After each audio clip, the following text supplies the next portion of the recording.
Hello, everybody. So, Seven Wonders Duel comes out in the summer of 2015. Then, Seven Wonders Duel Pantheon comes out in sometime in 2016. All right.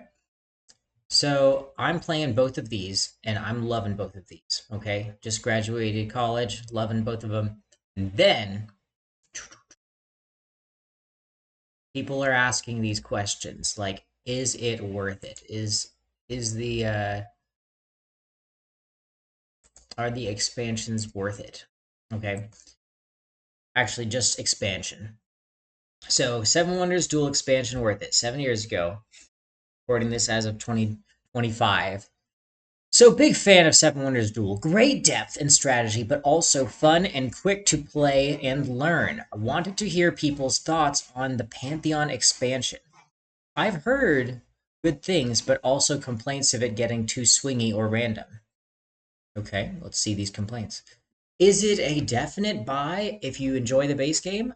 I love the base game, but my bro and I are also newer to board gaming and eager to try new stuff. So, if it's not a must buy, I'd opt out and trying something new in order to expand our horizons.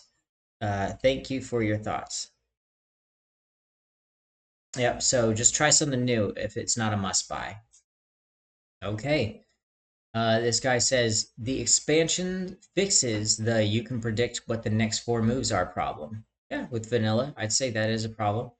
Is it? I think it is worthwhile fix. You will want to print out the player aids from BGG that list all the gods, though. That's so true. If you're going to introduce a new player to the game, they need some sort of player aid so they can understand what all the gods can do.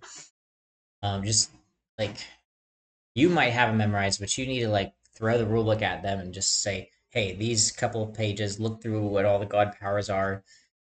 You almost need to strategy prime them and be like, just really pay attention to these three Egyptian gods, particularly that one. All right, so another poke says, "I agree. It fixes that problem. You know, the predict what the next four moves are problem." But I don't feel like what it fixes it with is that great. We pretty much only use the gods a few times a game to shake up the order. Are we serious right now? They don't use all six god cards to include the gate, the divine door, right? Okay, so they don't seem interesting enough to use for their own sake. All right. What? So they're just going to use Ra and then not use any of the other gods? The others are pretty powerful, but I guess three of them are dealing with science stuff. So, and two of them of those exclusively science, no progress tokens. So, yeah, maybe they're ignoring those ones, but I mean, and then one of the Egyptian gods is terrible. So maybe they ignore that one. Maybe they don't go military. Maybe this is a player who only goes points, in which case they're only using the 9.1 from the Greek gods. Maybe Hades to get some points. And then maybe they're going for Astarte for 7 points, but they're spending coins to get 7 points. They'd rather just grab a card for free because they're going straight points. Their resource game is probably really good.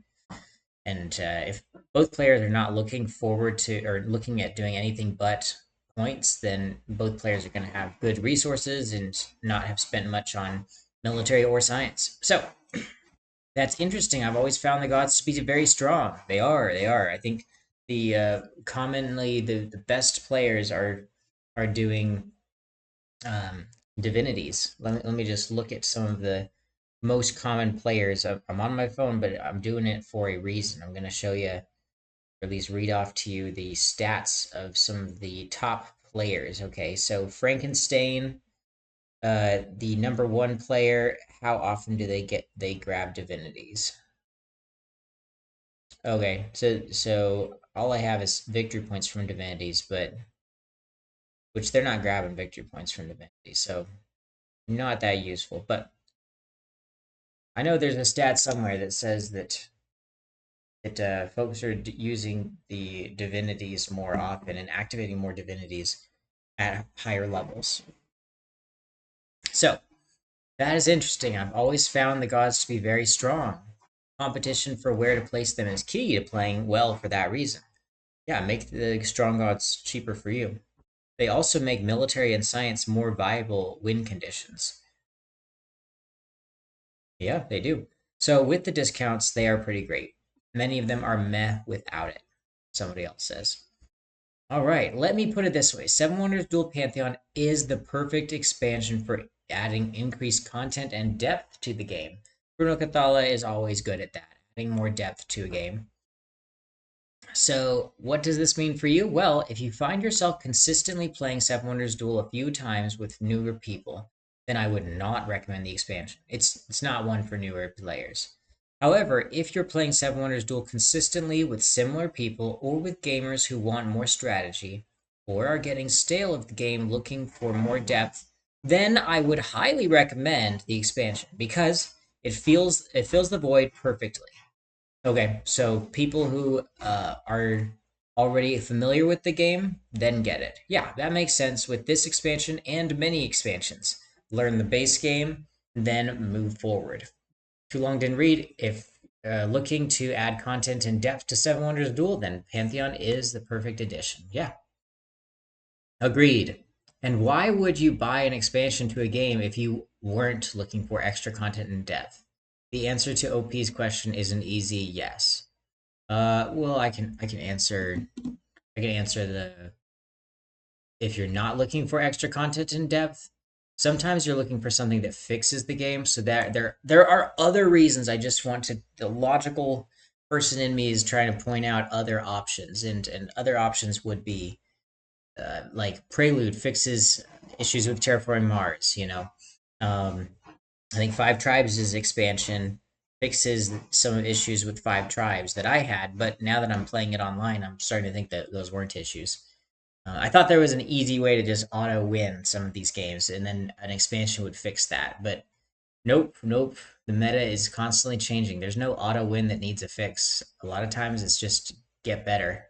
Get better at the game. Okay, so positive. Instead of looking for at the last few cards and knowing for sure who will take what, you are able to skip taking a card from the tableau. Gives a reward for uncovering flipped cards instead of 100% being a negative thing. Okay, so yeah. When you uncover flipped cards, that's usually a bad thing, and you want to time it when you do that bad thing for your opponent to have like 0 coins, so they can't buy the good thing you just revealed. Strategy alert. That's a good strategy. Okay, so negative thing about like expansion. This guy says have to go to the rule book for explanations of what the gods do every time. I bet, or yeah, I get being language independent, but they are huge cards. Write what they do in English. I don't like that at all. I do not like English on cards. I would much rather symbols and then the rulebook show what the symbols do and make it a very intuitive symbol. And I like to learn those symbols because if you make me have to read it every single time, I'm definitely a visual guy because of this. If you write down like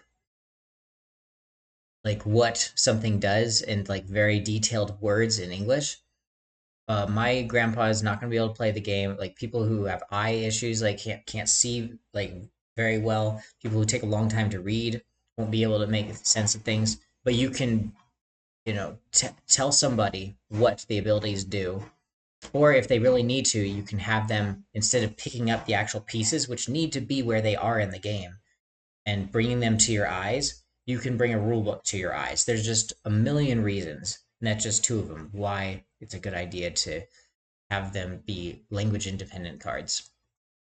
All right, probably my biggest complaint as well. To add onto your con, one of two wonders basically requires you to have knowledge of all the gods. Okay, so one of two wonders. Yes, yes. Yep, yep. The divine, yeah.